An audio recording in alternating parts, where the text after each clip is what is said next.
প্রতিবেদনে বলা হয় বাংলাদেশে সেরেলাকে প্রতি 100 গ্রামে চিনি রয়েছে 3.3 গ্রাম, ভারত ও পাকিস্তানের পরিমাণ 2.7 গ্রাম, থাইল্যান্ডে 3.2 গ্রাম, ইন্দোনেশিয়া 3.8 গ্রাম।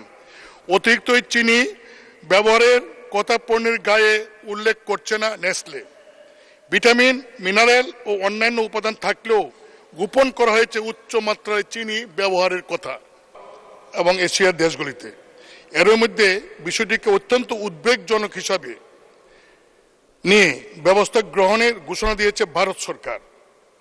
নেসলে শিশু খাদ্যে চিনির উপস্থিতি নিয়ে গবেষণা করে সুইজারল্যান্ড ভিত্তিক অলাভজনক বেসরকারি সংস্থা পাবলিক আই ও International Baby Food Action Network তাদের যৌথ গবেষণায় বিশ্বের অনুন্নত উন্নয়নশীল দেশগুলিতে বিক্রি করা নেসলে দুটি শিশু খাদ্যে উচ্চ মাত্রা চিনি যুক্ত করার প্রমাণ পাওয়া গেছে।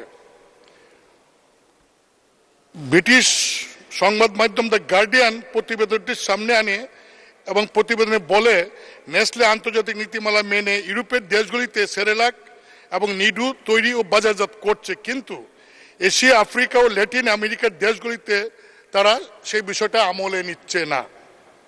এসব দেশে একই খাদ্যে অতিরিক্ত চিনি ও মধু মেশানো হচ্ছে। প্রতিবেদনে বলা হয় বাংলাদেশে সেরেলাকে প্রতি 100 গ্রামে চিনি রয়েছে 3.3 গ্রাম, ভারত ও পাকিস্তানের পরিমাণ 2.7 গ্রাম, থাইল্যান্ডে 3.2 গ্রাম, ইন্দোনেশিয়া 3.8 গ্রাম। অতিরিক্ত এই চিনি ব্যবহারের কথা পণ্যের গায়ে উল্লেখ করছে না নেসলে।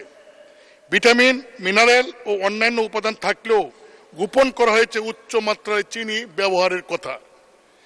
ভারতের স্বাস্থ্য মন্ত্রণালয় নেসলের বিরুদ্ধে ব্যবস্থা নেওয়ার ঘোষণা দিয়েছে ইতিমধ্যে।